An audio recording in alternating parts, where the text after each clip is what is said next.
오늘 말씀의 제목 한번 같이 따라하겠습니다. 전제와 같이 내가 부어지고. 전제와 같이 내가 부어지고. 우리 옆에 계신 분들하고 한번 먼저 인사합시다. 예수님의 사랑으로 사랑하고 축복합니다. 시작.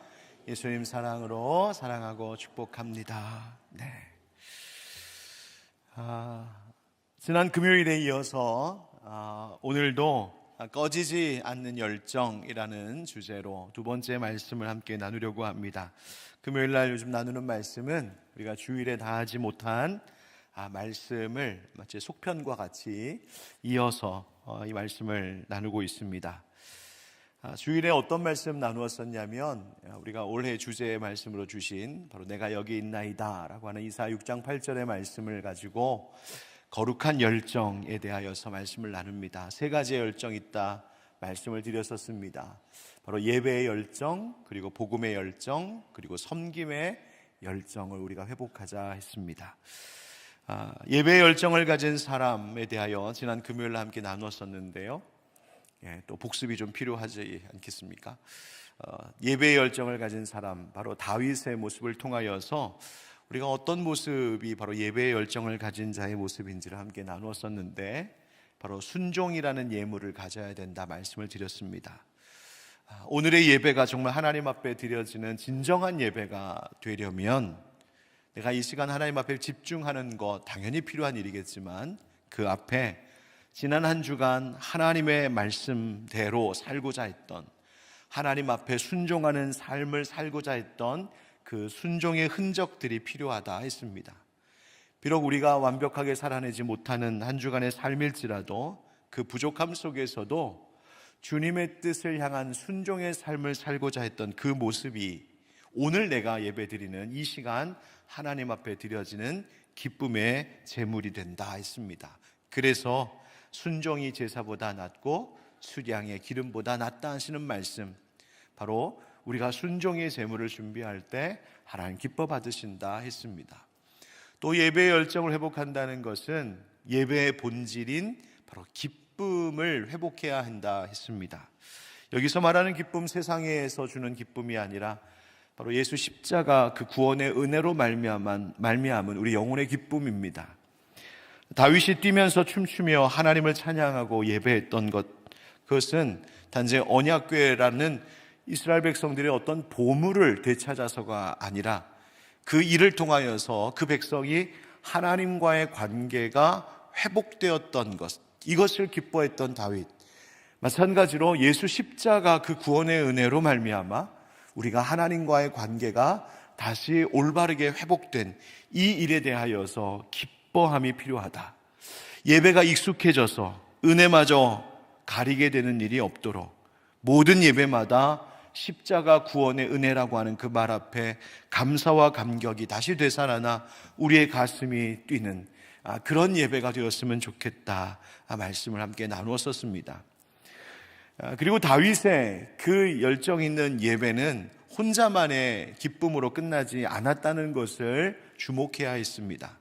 바로 삶의 나눔이라고 하는 예배의 열매를 맺고자 할 때 그 예배에 열정 있는 자가 되는 것입니다. 다윗이 혼자 기뻐하고 예배했던 것이 아니라 다윗은 그 기쁨을 모든 백성들과 함께 나눴습니다. 백성들을 축복하고 뿐만 아니라 물질로 모든 백성에게 빵과 고기와 건포도 떡 한 덩이를 나누었습니다. 제가 성경 보니까 건포도 떡 한 덩이, 그러니까 건포도가 박힌 떡이란 얘기인데 갑자기 백설기가 떠오르더라고요. 우리가 이렇게 예배 때 좀 행사 때마다 그런 떡 나누기도 하는데, 마치 그 모습처럼 정말 우리의 삶 속에서 내가 일상 가운데에서 내가 받았던 그 예배의 은혜와 감격을 이런저런 모양으로 우리의 이웃과 가족과 함께 나눌 때에 그 은혜가 갑절이 되는 것입니다. 여러분, 참된 예배의 열정은 절대로 이기적이지 않습니다. 내가 받은 은혜가 너무 커서 그 기쁨을 내 이웃에게, 내 주변에 있는 자들에게 나누지 않고는 견딜 수 없는 것, 여러분, 그것이 예배의 열정 있는 자의 모습입니다. 그래서 히브리서 13장 16절에도 이런 말씀이 있었습니다. 같이 한번 읽어볼까요? 시작. 오직 선을 행함과 서로 나누어 주기를 잊지 말라. 하나님은 이 같은 제사를 기뻐하시느니라. 아멘. 우리가 열정적으로 하나님 앞에 찬양하고 예배하는 이 에너지를 그저 나를 위해서만 쓰는 것이 아니라 이웃의 배고픔을 달래주고 이웃들의 눈물을 닦아주는 삶의 제사로 그것을 더 확장시켜 나아갈 때 하나님께서는 그 예배를 기뻐 받으신다는 것이죠. 여러분, 가만히 보면 예배 때 누가 은혜를 받는가 살펴보면 지난주 받았던 예배 속에서의 그 은혜를 지난 한 주간의 삶 속에서 이런저런 모양으로 함께 나누었을 때 그 기쁨이 더 갑절이 되는 것을 경험한 이들이, 그래서 오늘 예배에는 하나님께서 어떤 은혜 주실까, 어떤 기쁨을 나누라고 나에게 먼저 주실까, 그것에 대하여서 열중하면서 예배를 드리게 되고, 또 그 감격 때문에 또 다시 세상으로 나아가서 가족과 이웃과 함께 그 은혜를 함께 전하고 나누는 이들에게 하나님이 계속해서 그 필요한 은혜를 부어주시는 것을 경험합니다. 여러분, 오늘 금요 기도회 때에도 하나님 주시는 그 은혜, 기도의 응답 우리가 누리고 그것으로 또 세상에 나아가서 여러분들과 함께하는 많은 이들에게 하나님 주시는 예배 속에서 만나주시고 응답하시는 그 하나님의 은혜를 나누고 확장시켜가는, 그렇게 떡 한 덩이 함께 나누는 그 마음으로 함께 그 은혜를 나누어 살아가는 삶의 열매가 있는 예배자들 되기를 예수님의 이름으로 축복합니다.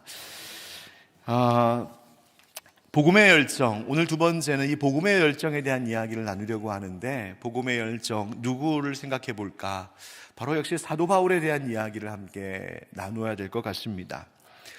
지금 우리 교회 목장이 방학 중에 있습니다. 근데 방학 동안에 우리 목자, 부목자들, 또 예비 목자들이 이 방학 동안에 열심히 지금 주일 오후마다 훈련을 받고 있습니다.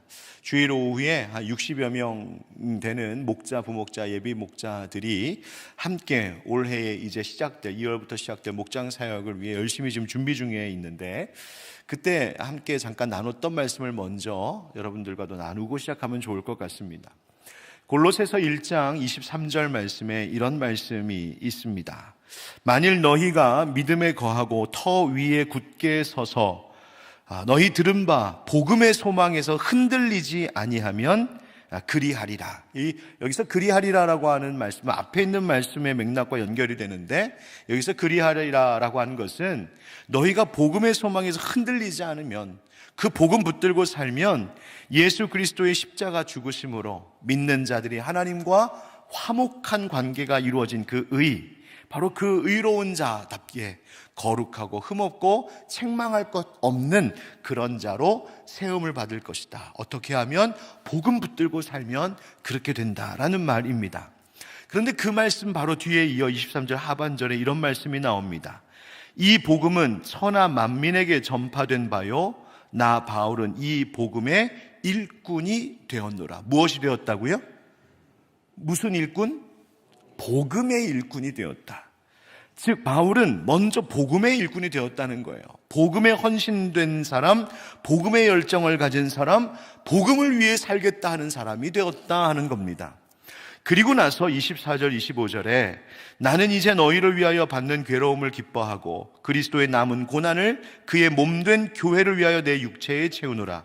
내가 교회의 일꾼 된 것은 하나님이 너희를 위하여 내게 주신 직분을 따라 하나님의 말씀을 이루려 함이니라. 아멘. 즉 그는 복음의 일꾼이 되고 그것으로 인하여 그가 교회의 일꾼이 되었다. 하나님 내게 주신 직분에 따라 하나님의 말씀을 성취해가는 하나님의 도구가 되었다. 이렇게 고백하고 있습니다. 여러분, 교회의 일꾼이 먼저입니까? 복음의 일꾼이 먼저입니까? 맞습니다. 먼저 복음의 일꾼이 되셔야 합니다. 교회에 헌신된 일꾼으로서 내가 건강하게 일하고 하나님께서 쓰시는 건강한 교회를 위한 일꾼, 하나님의 도구가 되기 위해서는 내가 먼저 복음의 일꾼이 되어야 합니다. 교회의 일이 나를 그저 번아웃하게 하는, 소진하게 하는 교회의 일이 그런 짐이 아니라 교회에서 함께 일하고 봉사하는 헌신이 오히려 내 영혼을 살리고 내 인생을 살리고 내 가정을 살리는 그런 축복의 통로가 되려면 교회의 일의 메인자가 아니라 먼저 복음의 메인자, 복음에 헌신된 자가 되어야 됩니다. 복음에 헌신됨이 없이 일하려고 하면 처음에는 내 열정 가지고, 내 열심 가지고, 내 경험 가지고 뭔가 하는 것처럼 보이지만 곧 지칠 수밖에 없습니다. 따라서 복음에 사로잡힌 마음, 예수 복음에 붙들린 마음이 있을 때에 비로소 우리는 건강한 교회의 일꾼이 될 수 있는 겁니다. 모든 예배가, 모든 봉사와 섬김이, 모든 헌신이 다 그렇습니다. 여러분들이 교회에서 열심히 이런저런 모양으로 일하고 수고하고 지칠 때에 물론 그 일이 참 힘들고 어려운 일인 그럴 수 있습니다. 그러나 내가 소진되고 내가 지쳐갈 때에 내가 먼저 점검해야 될 것이 하나 있는데, 그것은 나는 과연 지금 복음의 열정으로 얼만큼 활활 타오르고 있는가를 먼저 돌아봐야 됩니다. 바로 이 복음, 예수 십자가, 이 복음의 열정, 이것이 내 안에 살아 불타고 있을 때에 비로소 우리는 건강한 교회의 일꾼이 될 수 있기 때문입니다. 여러분, 오늘 본문은 바울이 이 복음의 열정을 가진 자, 그래서 복음의 일꾼이 된 이 바울이 그의 뒤를 이어서 그의 영적인 아들이자 후배 목회자인 디모데, 그에게도 복음의 열정을 가진 자, 복음에 헌신된 자라고 이야기하고 있는 말씀입니다. 여러분, 이 디모데후서는 바울이 투옥 중에 쓴 편지입니다. 전승에 의하면 사도 바울이 마메르틴 감옥이라고 하는 곳에 투옥되어 있을 때인데, 이 마메르틴 감옥이라고 하는 곳은 버려진 수조, 무릉덩이, 그러니까 버려진 무릉덩이, 물 저장했던, 그런데 이제 버려져서 물이 없는 거기에 투옥되어 있었다고 알려져 있습니다. 축축한 지하 감옥입니다. 작은 구멍으로 그 죄수들을 들여보냈던 그런 구조의 감옥이었답니다. 바로 그런 곳에서 바울은 로마 황제의 최종 선고를 기다리고 있었습니다. 투옥 가운데 그 축축한고 어두운 그 지하 동굴 같은 감옥에서 앞으로 언제 어떻게 될지 모르는 그 고통스러운 상황 속에서 디모데를 생각하면서, 교회를 생각하면서 써내려간 편지, 바로 이 디모데후서인데, 바로 그곳에서도 바울은 자기의 목숨이 어찌 될지 알 수 없는 그 마지막 순간에도 그의 영적인 아들, 후배 목회자인 디모데에게 그의 열의를 다하여서 편지를 써 보내고 있습니다. 그런데 오늘 본문을 보면 먼저 바울이 디모데에게 엄히 명하고 있는 말씀이 하나 있습니다. 1절, 2절에 이렇게 말하죠.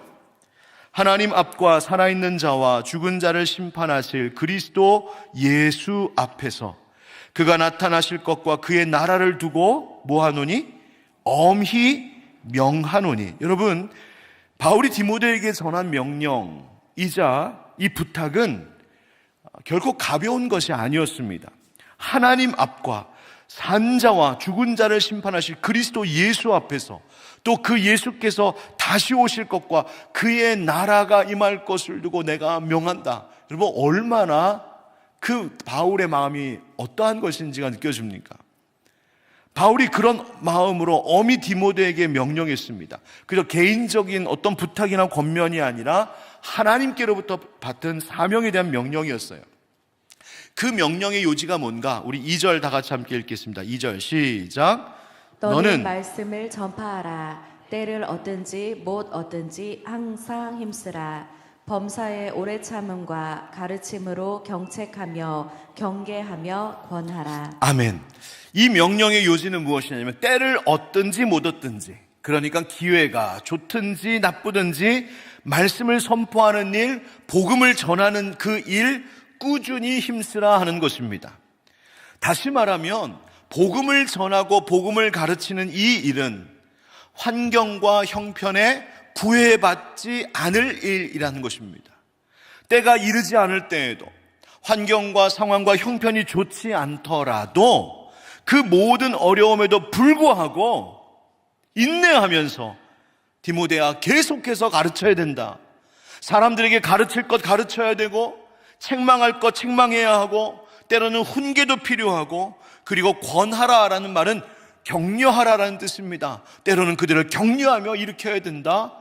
상황이 어떻든지 그 일을 계속해야 된다라고 말하고 있습니다. 지금 바울이 그러고 있는 것이죠. 바울이 그 어둡고 축축한 그 감옥 동굴 속에서도 결코 그때가 좋은 기회나 좋은 환경이 아님에도 불구하고 그는 디모데에게 자신이 먼저 이 일을 지금 하고 있었습니다.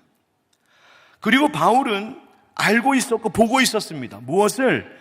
지금뿐만 아니라 앞으로도 이 복음을 전하고 복음을 가르치는 일, 복음을 위하여 사는 일이 결코 쉽지 않을 것이라는 것.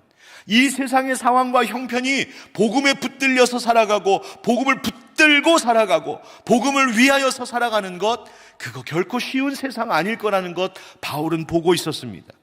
그래서 3절 말씀에 보면 때가 이르리니 사람이 바른 교훈을 받지 아니하며, 즉 건전한 올바르고 건강한 교훈을 받으려 하지 않는다는 겁니다. 또 귀가 가려워서 자기의 사욕을 따를 스승을 많이 두고 또 그 귀를 진리에서 돌이켜 허탄한 이야기를 따르리라, 이렇게 말합니다. 여기서 귀가 가려워진다는 것이 뭘까요? 우리는 보통 누가 남 얘기하면 귀가 간지러운데 그러는데, 여기서 귀가 가려워진다는 말은 내 귀를 즐겁게 하는 말을 들으려 한다, 그런 뜻입니다. 그러니까 자기의 사욕, 곧 자기의 욕심에 맞게 내 귀를 즐겁게 하고 내 귀에 달콤하게 들리는 말들을 하는 그런 세상의 스승들을 자기의 인생길에 끌어들이며 살아가는 자들이 많을 것이라고 바울이 예견했습니다. 세상 살면서 그냥 자기가 듣고 싶은 말 들려주고 자기의 코드에 맞고 자기의 마음에 흡족한 그런 선생, 그런 목회자, 그런 설교자들만 따를 것이라고 바울은 이미 경고했습니다. 진리는 결코 변하지 않겠지만 그 진리를 듣는 세상, 그 진리를 듣는 사람들이 점점 변질되어 갈 것이라고 바울이 말해 주었습니다. 마치 바울은 2000년이나 지난 오늘의 시대까지도 꿰뚫어 보고 있는 것처럼 말하고 있습니다. 진리에 대한 세상의 반응, 그것은 바울의 시대나 지금이나 또 앞으로도 이와 같을 것이라고 이야기하는 겁니다. 그래서 바울이 디모데에게 그리고 우리에게 당부하고 있습니다. 그럼에도 불구하고 때를 얻든지 못 얻든지, 세상의 환경과 기회와 형편이 좋든지 나쁘든지 복음을 전파하고 복음에 근거하여 경책하고 경계하고 권하는 이 일을 인내함으로 꾸준히 계속해야 되는 것이 너의 직무요 너의 본분이라고 이야기하고 있습니다.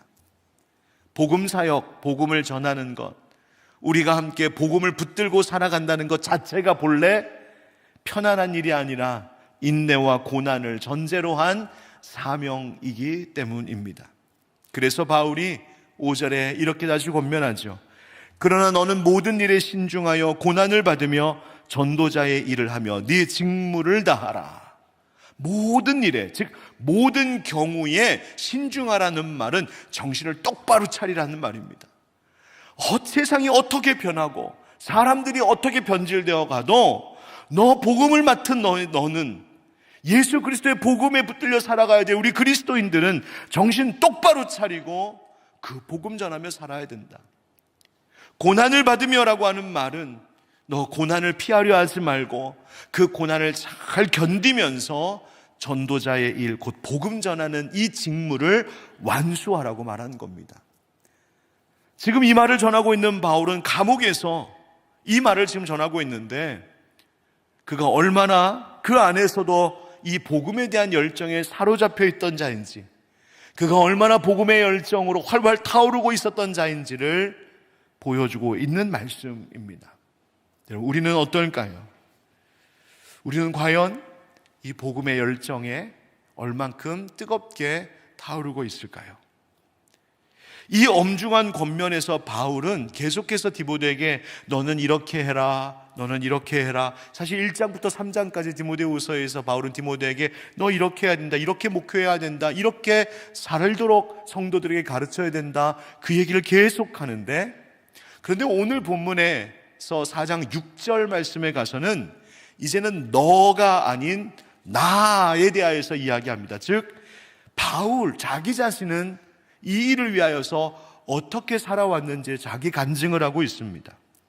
바울의 신앙은 어떤 것이었을까? 바로 여기서 우리는 꺼지지 않는 복음의 열정이 무엇인지를 깨닫게 됩니다. 여러분, 복음의 열정을 가진 사람은 어떤 사람일까요? 한번 따라하겠습니다. 남김없이 드립니다. 남김없이 드립니다. 첫 번째 바울이 보여줬던 복음의 열정은 그의 삶을 남김없이 주님께 드리는 모습이었습니다. 우리 6절 말씀 같이 읽읍시다. 6절 시작. 전제와 같이 내가 벌써 부어지고 나의 떠날 시각이 가까웠도다. 아멘. 여기서 전제라는 말, 여러분들 아마 설교 때 종종 들으셨을 겁니다. 전제할 때 전자도 제사 드릴 전자고 제자도 바로 제사할 때 쓰는 제자이죠. 여기서 이 전이라고 하는 말은 제수를 올린다, 그런 뜻으로 쓰이기도 합니다. 저는 어렸을 때 제사 드렸던 기억이 납니다. 저희 친가가 지금은 아니지만 당시에는 믿는 사람이 저희 어머니하고 저밖에 없었을 때에 우리 친가에서 늘 때만 되면 제사 드렸습니다. 큰 집 가서 사촌 형들 만나는 것, 어른들한테 인사드리고 세배하고 용돈 받는 건 참 좋았는데 저는 거기 가는 게 그렇게 힘들고 어려웠습니다. 바로 이 제사 문제 때문이었어요. 그래서 맨날 어른들이 그 제사상 앞에서 이렇게 절하고 할 때에 저 조그만 애가 뒤에서 버티고 서 있었거든요. 그러니까 늘 어른들한테 혼났습니다. 너 왜 그러고 있냐고. 하여튼간 온갖 정말 핍박 받았습니다. 그래서 버티면서 저는 기도합니다. 그런 뒤에서 버티고 절 안 하고 버티고 있었는데, 근데 딱 하나 되게 해보고 싶은 게 하나 있었습니다. 그렇게 절하면 어른들이 절하기 전에 이렇게 술자에다 술을 따라갖고 향 위에다 이렇게 3번 돌리고 다시 이렇게 붓는 거, 그게 그렇게 재밌어 보였어요.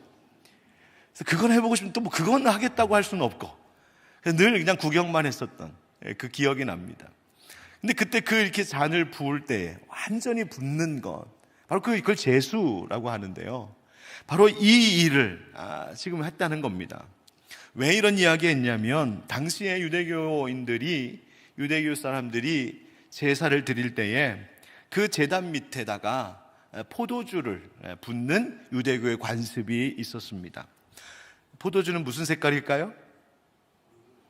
또 화이트 와인도 있잖아요. 막 이러시면 곤란합니다. 붉은색. 그래서 이 붉은 포도주는 그 희생의 제물로 드리는 어린 양의 피를 상징했습니다. 그래서 피를 상징하는 이 포도주를 붓는다는 것은 뭘 의미했냐면, 그것을 드리는 이의 생명을, 목숨을 거기다가 쏟아 붓습니다. 나를 전부 드립니다 라고 하는 것을 의미하는 상징적인 행동이었습니다. 여기서 부어진다, 바울은 부어졌다, 붓는다라는 표현을 쓰죠. 이 말은 자기의 생명이 다 쏟아졌다는 겁니다.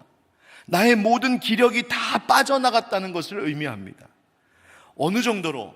그 부어진 것을 다시 거두어 드릴 수 없을 정도로 완전히 자기 자신이 소모되는 헌신을 이야기합니다. 여러분, 살면서 어떤 어려운 일이 있을 때에, 또 힘든 일을 했을 때에 기운이 다 빠져나가는 것을 여러분 느껴보신 적이 있으시죠? 그런데 여러분, 한두 번은 그럴 수 있겠지만 살면서 때마다 내 모든 에너지가 다 쏟아지고 내 기력이 다 빠져나가는 것, 이렇게 얼마나 힘든 일입니까? 그런데 바울이 지금 뭐라고 말했냐면, 내가 지금까지 예수 그리스도 복음 위하여서 살아갈 때에 그 복음 전하고 복음대로 살고 복음 가르치고 복음 지키려고 사는 일 하다가 내 안에 있는 모든 기력, 내 안에 있는 모든 에너지, 내 안에 있는 모든 생명과 같은 것들이 다 빠져나가는 것들을 느꼈는데, 나는 그럼에도 불구하고 그럴 각오를 하고 나는 복음 전하는 일을 했다라고 말하고 있는 것입니다. 즉 바울의 이 말은, 나는 하나님께 그 복음을 위하여 나의 인생의 어떠한 일부분을 떼어드린 것이 아니라 나의 전부를 하나님 앞에 쏟아 부은 인생을 살았다, 말하고 있습니다. 여러분, 이 말은 단순히 바울이 은유적으로 상징적으로 하고 있는 말이 아니라 실제로 바울이 그랬습니다. 지금 이 편지를 쓰고 있는 바울, 감옥에 있었고 죽음을 앞두고 있었고 순교를 기다리고 있는 바울입니다. 그런데 그가 자신의 인생에 대하여서 내가 감옥에 있는 걸 봐라, 내 꼴을 봐라, 나는 실패한 인생이다, 나는 패배한 인생이다, 그렇게 이야기하지 않고 나는 부어진 인생이다 라고 말하고 있습니다. 세상 사람들의 시선과 기준으로 보면 여러분, 바울의 인생 비극적입니다. 그가 가지고 있었던 좋은 모든 것들 다 버리고 다 놓고 눈에 보이지도 않는 하나님 위하여서 자신의 모든 것을 쏟아붓고 남은 것 아무것도 없는 그 인생, 세상의 기준으로 보면 아이고 어떻게 인생을 이렇게 살았나 싶을 수 있는 그런 조롱을 받을 수 있는 형편이었을지 모르지만 믿음의 기준으로 보면 바울의 인생은 하나님께 온전히 부어진, 하나님께 드려진 거룩한 제물이 된 향기로운 인생이었다는 말입니다. 즉 소모된 인생, 쓸데없이 써버린 인생이 아니라 하나님께 헌신된 인생을 살았다는 이야기입니다. 여러분, 우리는 종종 하나님께 드리긴 드리되 조금 한편에 내 것을 남겨두면서 신앙생활을 하고 있지는 않은가 생각해 봅니다.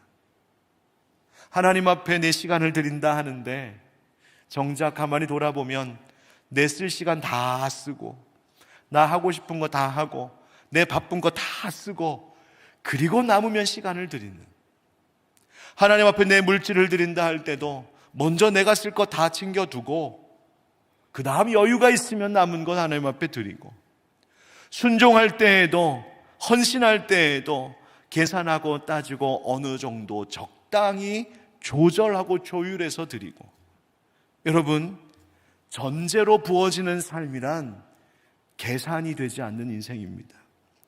전제로 부어지는 인생이란 남김이 없는 인생, 아낌이 없는 인생입니다. 선교사님 중에 윌리엄 보든이라고 하는 미국인 선교사님이 계셨습니다. 이분은 백만장자의 상속자였답니다. 그래서 그가 고등학교 졸업 선물로 받은 선물이 뭐냐면 세계 일주였어요. 괜찮죠? 이런 선물 한번 받아봤으면 좋겠죠? 그래서 세계 일주를 했습니다. 그런데 이분이 고등학교 졸업하면서 이 세계 일주 선물을 받고 세계 곳곳을 다니다가 뭘 봤냐면, 복음을 듣지 못한 곳이 너무나 많구나 라고 하는 것을 보게 되었습니다. 그래서 이 복음이 없는 세상을 발견하고는 내가 복음 전하는 선교사가 되어야겠다라고 결심했습니다. 그리고는 그가 선교의 사명을 감당하는 그 인생을 살면서 자신의 성경책의 뒷장에 새 구절을 남기게 되었답니다. 그 첫 번째 말이 뭐냐면 No reserve, 남겨두지 않는다라는 뜻입니다. 자신의 부유한 가문과 모든 명예를 다 남김없이 내려놓고 자기가 나는 이제 선교에 헌신하겠습니다, 복음에 헌신하겠습니다라고 결단했을 때 처음 쓴 말이 바로 No reserve, 나는 남겨두지 않겠다라는 말이었답니다. 그리고 얼마 가지 않아 No retreat라고 하는 단어를 쓰게 됩니다. 이 말은 나는 물러서지 않겠다, 후퇴하지 않겠다. 그가 예일대와 프린스턴을 졸업하고 이슬람의 선교를 위하여서 이집트로 떠날 때에 나는 물러서지 않겠다, 나는 이 길을 끝까지 가겠다라고 하며 그 각오를 다지고 No retreat 썼답니다. 세 번째 단어 No regret, 나는 후회하지 않습니다. 이 말은 그가 안타깝게도 그 선교의 사역지로 하나님께 부름받고 갔던 이 이집트에 도착한 지 불과 4개월 만에 척수막염으로 25살의 나이에 숨을 거두기 직전 그가 떨리는 손으로 마지막 남긴 말 No regret, 하나님 나는 후회함이 없습니다. 그는 짧은 인생, 짧은 사역의 삶을 살았지만 그 삶을 하나님 앞에 전제와 같이 부어드리며 하나님, 난 남김이 없습니다. 아낌이 없습니다. 물러서지 않습니다. 후회도 없습니다. 내 인생은 모조리 다 하나님 당신 것입니다. 이 고백을 남긴 위대한 믿음의 선배입니다. 여러분, 바울의 오늘의 고백, 바울은 하나님, 난 아직 드릴 게 남아있는 인생입니다 하지 아니하고 하나님, 나는 이미 하나님께 다 부어진 인생을 살았습니다라고 그 생의 끝자락에 바울은 이 말을 디모데에게 남겼습니다. 여러분, 오늘 금요기도에 나온 우리에게 하나님 묻고 계신 것 같습니다. 너는 하나님께 무엇을 드렸느냐? 너의 전부를 드렸느냐? 아니면 아직도 쥐고 있는 무언가가 있느냐? 하나님을 위하여, 주의 나라를 위하여, 주의 복음을 위하여 헌신된 삶을 살았는가? 아니면 늘 계산하고 조절하고 적당한 선에서 하나님 앞에 크게 야단맞지 않을 정도만 그렇게 우리는 살아가고 있지는 않았는가? 여러분, 복음의 열정은 계산이 나오지 않는 겁니다. 복음의 불은 그저 부어지는 겁니다.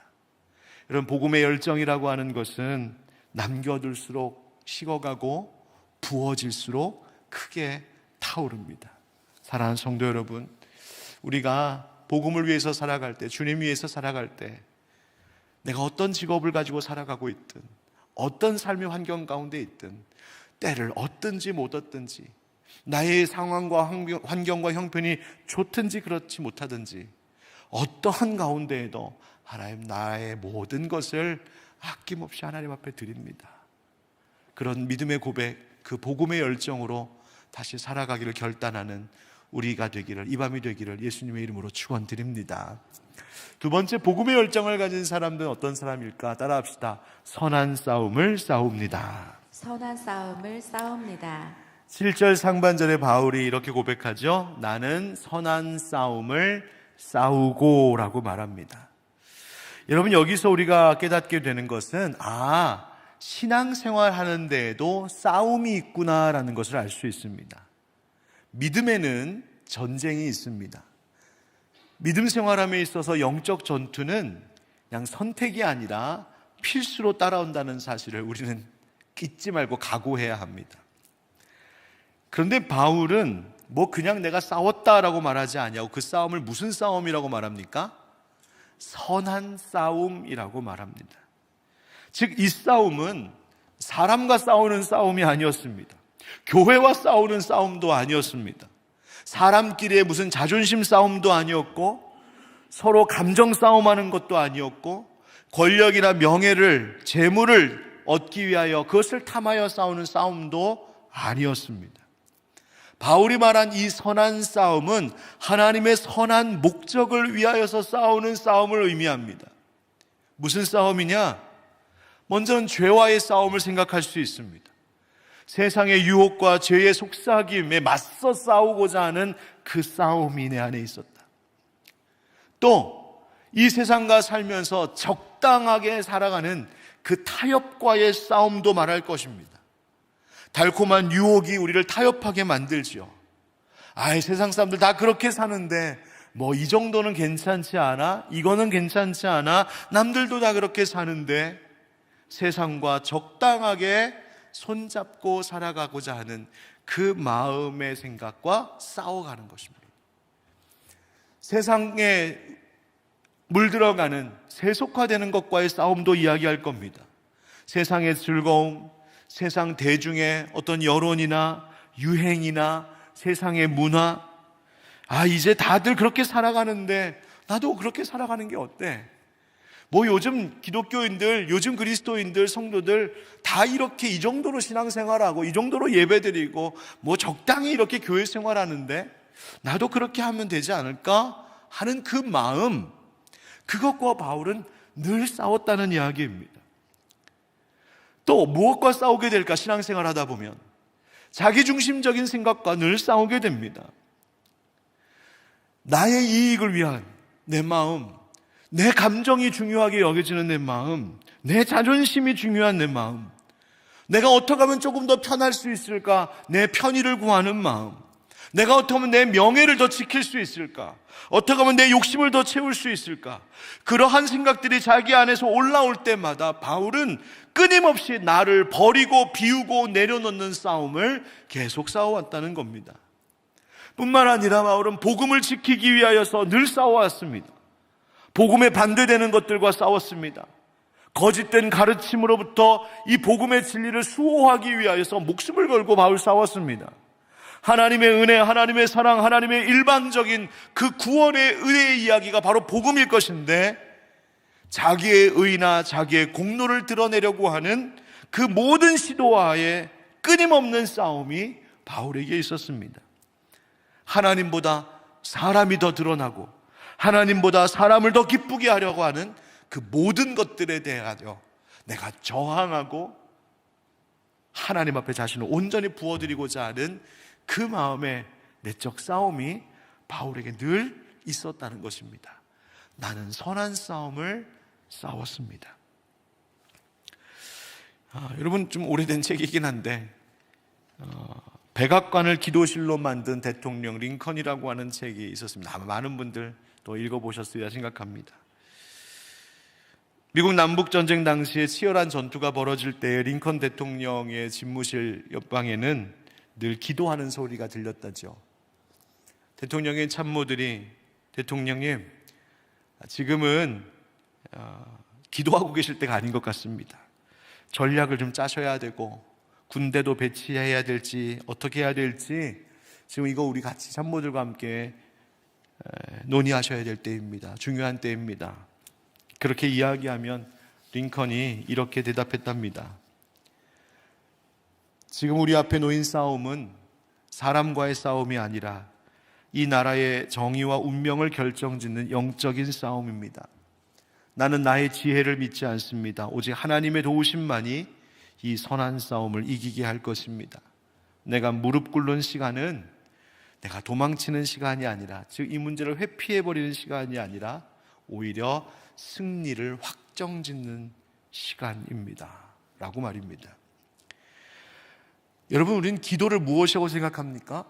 기도를 내가 안식을 얻고 하나님의 위로를 받는, 맞습니다. 그런 시간이기도 하지만 기도는 본질적으로 영적인 전쟁의 시간입니다. 어떤 전쟁? 저는 기도를 종종 가지치기라고 표현합니다. 기도는 끊임없이 내 안에서 쳐내야 될 가지들을 쳐내는 시간입니다. 하나님이 기뻐하시는 성령의 열매를 맺기 위하여서는 불필요한 가지들을 쳐내야 되는데, 우리의 마음속에는 많은 생각들이 곁가지처럼, 불필요한 가지처럼 뻗어나갈 때가 있습니다. 그것들을 쳐내는 시간이 기도일 것인데, 마치 그것은 내 안의 내적인 전쟁과 같습니다. 나와의 싸움, 내면과의 싸움, 세상 유혹과의 싸움, 때로는 내 감정과의 싸움, 상황과 환경과 현실과의 싸움이기도 합니다. 그러니 기도는 영적 전쟁입니다. 왜? 나를 내려놓고 나를 비워놓고 하나님의 뜻이 내 안에 이루어지기를 간절히 주님 앞에 비는 시간이기 때문입니다. 그래서 여러분, 기도가 쉽지 않습니다. 기도가 어렵습니다. 무슨 말을 해야 될지 몰라서가 아니라 내가 하나님이 무엇을 원하시는지 너무 잘 알기 때문입니다. 내가 무엇을 선택해야 될지 이미 알고 있기 때문입니다. 하나님, 내가 어떤 결정을 하고 내가 어떻게 하기를 원하시는지 알고 있기 때문에 하나님, 내가 그것을 하겠습니다라고 결단할 때까지 그 싸움이 마음속에 쉽지 않습니다. 그래서 기도가 어렵습니다. 바울이 감옥에서 그 선한 싸움을 싸웠다고 고백합니다. 그가 무슨 칼을 들고 세상 사람들과 싸웠던 것이 아니라 그 끝까지 믿음을 지키기 위하여, 끝까지 그 복음을 지키기 위하여 그는 기도하며 무릎으로 버텼기 때문입니다.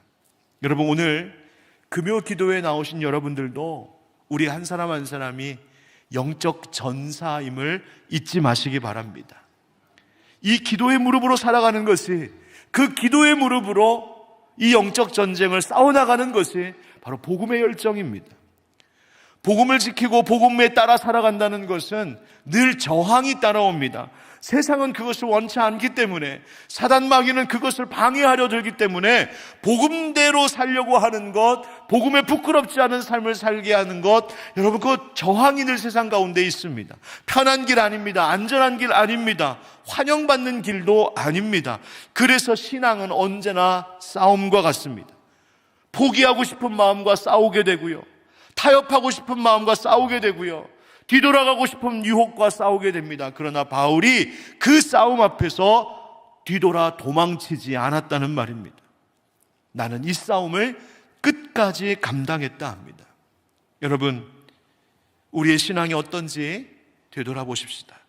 나는 영적인 싸움을 싸우고 있는가? 어떤 싸움을 싸우고 있는가? 나는 과연 복음 때문에 가슴앓이 하고 있는가? 나는 복음 때문에 내면에 일어나는 내 감정과 내 생각과 치열하게 싸우고 있는 것이 있는가? 나는 복음 때문에 무엇을 내려놓기 위해 싸우고 있을까? 여러분, 내가 복음의 열정이 있는가 아닌가를 어떻게 알 수 있을까? 내 안에 그 선한 싸움이 있을 때에 우리의 복음의 열정이 증명되는 것입니다. 아무 갈등 없는, 아무 문제 없는, 아무 저항도 없는 신앙을 구하는 것이 아니라 우리가 뭘 기도해야 될까? 뭘 구해야 될까? 하나님, 내가 복음 가지고 복음대로 살려고 하다가 내 삶 가운데 갈등과 이러한 싸움이 있다 할지라도 하나님, 그 선한 싸움을 이길 힘을 내게 주시옵소서. 바로 그 기도가 오늘 이 밤에 우리가 하나님 앞에 드려야 할 기도의 제목인 줄 믿습니다. 세 번째, 복음의 열정을 가진 사람 따라하겠습니다. 포기하지 않습니다. 포기하지 않습니다. 7절 하반절에 나의 달려갈 길을 마치고 믿음을 지켰다라고 바울은 고백합니다. 여기서 달려갈 길이라고 하는 말이 헬라어로 드로몬이라고 하는 말이라는데, 이 말은 운동선수들이 뛰는 그 트랙과 같은 바로 그 길을 이야기합니다. 운동경기, 그 마라톤과 같은 것. 여러분, 신앙은 단거리 경주가 아니죠. 늘 우리가 얘기하지 않습니까? 신앙 마라톤 경주라고요. 여러분, 그런데 마라톤에서 중요한 게 뭘까? 마라톤은 빨리 뛰는 것보다 끝까지 뛰는 게 중요합니다. 바울이 말합니다. 뭐라고? 나는 내 인생 남보다 엄청 빨리 달렸어. 난 남보다 큰 것을 이뤘어. 난 남보다 많은 일을 했어. 그렇게 말하지 않고 바울은 나의 달려갈 길, 내 인생의 트랙을 끝까지 완주했다고 지금 말하고 있습니다. 여러분, 하나님은 우리를 이렇게 비교하시지 않는 것 같습니다. 왜냐하면 우리 각자에게 맡겨주신 트랙이 다르기 때문입니다. 각자의 사명이 있고 각자의 달려갈 길이 있습니다. 중요한 것은 하나님 나에게 맡겨주신 그 길을 끝까지 가는가 아니면 중도 포기하는가입니다. 바울의 인생은 그저 세상적으로 성공한 인생이네, 성공신화와 같은 인생이 결코 아니었죠. 감옥살이하는 인생이었고, 핍박당하는 인생이었고, 배신당하는 인생이었고, 고난과 외로움이 연속했던 인생입니다. 그러나 신앙적으로 보면 바울은 절대로 실패자 아닌 그는 완주자였습니다. 지금의 상황이 힘들어도, 지쳐 있어도, 마음 무너져 있어도 하나님 보시는 그 기준, 넌 끝까지 그 길을 갔느냐? 이 물으심 앞에 하나님, 내가 달려갈 길을 마쳤습니다라고 고백할 수 있었던 바울의 인생입니다. 여러분, 예수님께서 십자가에 달려 돌아가실 때 마지막 남기신 말씀 가운데 요한복음 19장 30절에 내가 다 이루었다 하신 말씀이 있습니다. 이 다 이루었다라는 헬라어가 테텔레스타이라고 하는 단어인데, 바로 이 테텔레스타이라고 하는 말을 바울이 지금 오늘 본문 7절에서 똑같이 하고 있는 겁니다. 여기서 나의 달려갈 길을 마치고라고 하는 이 말이 예수님이 십자가에 달려 돌아가실 때 다 이루었다 하신 바로 그 말씀이었습니다. 뭘 할 수 있을까요? 바울은 자신이 말씀을 위하여, 복음을 위하여서 살다가 겪는 여러 가지 시련과 그 어려움 앞에 부딪힐 때마다 예수님 십자가 바라봤다는 겁니다. 예수님이 그 십자가 위에서 마지막 남기신 말 테텔레스타이, 난 다 이루었다 라고 하신 그 예수님의 말씀, 그 입술에 바울은 모든 인생의 자기의 시련과 고민을 받아 그 예수님의 입술에 자기의 시선을 집중하고 그 예수님의 마지막 남기신 다 이루었다 하시는 말씀이 자신의 입에 담기도록, 자신의 가슴에 담기도록 그 시간들을 싸우며 그 길을 완주했다는 말입니다. 여러분, 우리가 신앙생활 하다가 때로는 지쳐서 멈춰서게 될 때도 있습니다. 때로는 속도가 느려질 때도 있고, 때로는 너무 힘들어서 주저앉아 펑펑 울게 될 때도 있습니다. 그럴 수 있습니다. 그러나 한 가지 여러분, 절대로 주님 부르시는 그날까지 잊지 말아야 될 것, 하나님, 내가 때로는 넘어지기도 하고 멈추기도 하고 주저앉아 울기도 하지만, 그러나 하나님, 이 믿음 가지고 사는 삶, 내가 복음 위에서 사는 이 삶에 하나님 절대 중도 포기는 없게 하여 주시옵소서. 내가 끝까지 주의 복음 위에 살다가 주님 부름 받는 내가 되게 해달라고 하나님 앞에 결단하며 기도하는 우리 되기를 주의 이름으로 축복합니다. 네, 바울이 이제 마무리하겠습니다. 바울이 왜 어떻게 이런 삶을 살 수 있었을까? 6절 끝에 바울이 이런 말 했습니다. 나의 떠날 시각이 가까웠도다라는 말이요. 즉 그는 지금 바울은 디모데에게 이 편지를 써보내면서 이제 하나님 날 부르시는 그날이, 순교의 날이 얼마 남지 않았다는 것을 직감하고 있었습니다. 그런데 여기서 떠나다라는 말, 이 말이 영어로 보면 어떤 말과 연결되어 있냐면 analysis라고 하는 단어와 연결되어 있습니다. 이건 분석하다라는 말입니다. 분석하다. 그런데 이 분석하다라는 말을 조금 더 정확하게 표현하자면 묶였던 것을 다시 풀다라는 말입니다. 이 말을 찰스 스윈돌이라고 하는 목사님이 이 구절을 주의하면서 이런 이야기를 합니다. 이 말에는 4가지의 의미가 있답니다. 첫 번째는 꼬인 밧줄을 푼다라는 뜻이 있답니다. 즉 복잡하게 꼬여있는 그 전체 줄기를 한 가닥 한 가닥 나누어 푸는 겁니다. 바울은 자기의 죽음을 그렇게 바라봤습니다. 자신의 생애와 자신의 모든 이른 일들이 마치 남들이 보면, 세상 사람들이 보면 저 인생 꼬였네 할 만한 인생이라는 겁니다. 복잡해진 인생, 뭔가 잘 안 풀린 것 같은 인생일지 모르지만 바울은 자기가 주님을 위하여서, 주님 위하여서, 복음 위하여서 순교하는 그 죽음을 통하여서 모든 사람 앞에서 내가 왜 그와 같은 인생을 살았는지가 낱낱이 풀려 그 의미가 드러나게 될 것임을 알았다는 말입니다. 두 번째, 어떤 의미가 있냐면 이 말은, 이 떠나다라는 말은 굴레에서 해방된다라는 뜻이 있습니다. 짐승의 멍에를 벗길 때 쓰는 말입니다. 짐승을 컨트롤하려고 멍에를 씌우는데 그것을 딱 풀었을 때의 그 자유함, 삶의 무거운 멍에를 벗는 것, 마치 족쇄가 벗겨지는 것과 같은 것, 바로 죽음은 나에게 자유다라고 지금 바울은 말하고 있는 겁니다. 세 번째, 이 단어의 뜻은 이사를 간다는 개념이기도 해요. 당시에 헬라인들이 이 단어를 언제 썼냐면, 내가 어딘가 텐트, 천막을 치고 있다가 다른 데로 옮기려고 하면 그 텐트를 지탱하기 위해 박았던 말뚝을 뽑아야 되잖아요. 그 말뚝을 뽑는다라는 단어를 쓸 때 이 말을 썼답니다. 그러니까 이사 가는 것을 말해요. 무슨 이사? 이 땅과는 비교도 할 수 없는 하나님 나라, 좋은 나라로 나 이사 간다. 바울은 자기의 죽음을 그렇게 생각했다는 거예요. 네 번째의 뜻은 뭐냐면 항해하다, 배가 항해한다는 개념입니다. 어떻게? 그 배를 정박지에 탁 묶어놨다가 이제 배가 출항해야 될 때 그 밧줄을 쫙 풀러서 배가 망망대로 쫙 뻗어나가는 바로 그 항해. 죽음은 바울에게 있어서 자신을 이 땅이라고 하는 정박지에서 풀어주는 것과 같은, 그래서 하나님이 예비해 두신 내 아버지의 집 하나님 나라로 항해해가는 것과 같은 것이라고 바울은 자기의 죽음을, 자기의 순교를 그렇게 이해하고 있었다는 거예요. 여러분, 바울이 어떻게 죽음을 그렇게 이해할 수 있었을까? 어떻게 자기의 죽음이 지금 코앞에, 어떻게 죽을지 모르는 순교의 일이 지금 눈앞에 다가오고 있는데 이 일을 통하여서 내 인생이 풀리게 될 것이고 내 인생이 자유하게 될 것이고 이것은 나에게 너무너무 좋은 곳으로 이사가는 일이고 이것이 비로소 내가 그토록 가고 싶었던 하나님 나라로 항해해가는 너무너무 좋은 일이 지금 다가오고 있다라고 자기의 죽음을 어떻게 그렇게 이해했을까요? 이유는 8절에 나옵니다. 우리 8절을 다 같이 함께 읽겠습니다. 시작. 이제후로는 나를 위하여 의의 면류관이 예비되었으므로 주 곧 의로우신 재판장이 그날에 내게 주실 것이며 내게만 아니라 주의 나타나심을 사모하는 모든 자에게도니라. 아멘. 바울은 자기의 삶의 끝을, 그 끝 너머를 하나님이 예비해 두셨다고 이야기합니다. 무슨 것을 예비해 두셨는가? 의로우신 재판장이신 그분이 내게 주신 사명의 길을 완주하는 자들에게 의의 면류관을 준비해 두셨다고.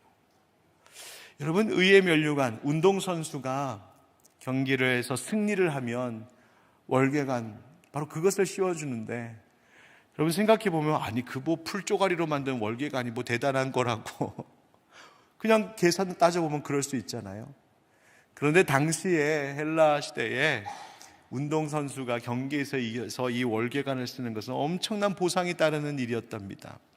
먼저는 뭐 고향에서 금이 환영했으니 고향에서 고향 사람들에게 환영을 받는 것은 물론이거니와 그가 사는 성의 성벽에다 자기의 이름을 새길 수 있었고, 운동 경기에서 우승한 사람은 그동안 그가 가졌던 모든 빚, 모든 부채를 탕감받을 수 있었고, 남은 삶 동안 세금을 면제받을 수 있었고, 그리고 살아가는 동안에 자기의 식구와 자기가 먹을 식량을 공급받을 수 있는 보상이 주어졌다. 즉 그 면류관에는 바로 그 보상이라고 하는 큰 상급이 예비되어 있었다는 거예요. 바울은 그 얘기를 하고 있는 겁니다. 내가 이 땅 가운데서 복음을 위하여서 나의 모든 것을 남김없이 쏟아붓고, 내가 복음을 위하여서 선한 싸움을 싸우고, 내가 복음을 위하여서 포기하지 않고 끝까지 완주했던 이유는 내가 이 땅에서 풀려 하나님 나라 그 당신 그 아버지 앞에 섰을 때에 하나님이 나를 위하여서 이 땅에서의 모든 수고한 것을 기억하시고 베풀어 주실 그 상급, 그 보상이 내 앞에 있는 것을 내가 믿음으로 바라보기에 나는 이 길을 완주했노라고 바울이 간증하고 있는 겁니다. 사랑하는 성도 여러분, 우리도 천국 가서 이 상급 받는 우리 하늘빛 광성교회 모든 성도들 될 수 있길 주의 이름으로 축복합니다. 세상 사람들 몰라주고, 가까운 내 가족도, 내 아내, 내 남편도, 내 자식도 몰라주고, 내 친구도 몰라주고, 어느 누구도 인정해주지 않고 칭찬해주지 않을지라도 하나님 부르시는 그날까지 나 위해서 죽으신 예수 십자가 그 복음 위에서 내가 끝까지 내 인생 살아갑니다. 이 복음의 열정으로 내가 살겠습니다. 고백하는 자들마다 하나님께서 예비해 두신 그 의의 면류관을 우리 가운데 하나님 씌워주실 줄 믿습니다. 그거 우리 다 같이 쓸 때에 우리 한번 여기 모여있는 분들 그날 다 같이 모여갖고 다 같이 면류관 쓰고 우리 다 같이 모여서 단체 셀카 한번 같이 찍읍시다. 하나님 즐겁습니다. 행복합니다. 이것 주시려고, 이 영광 주시려고 하나님 그 길 가게 하셨군요. 완주할 수 있게 해주셔서 감사합니다. 그 믿음의 고백으로 기뻐할 그날 우리 다 같이 만날 수 있도록 하나님 주신 각자의 삶의 길을 복음으로 끝까지 완주해 나가는 복음의 열정을 가진 여러분 되시기를 예수님의 이름으로 축원드립니다. 아멘.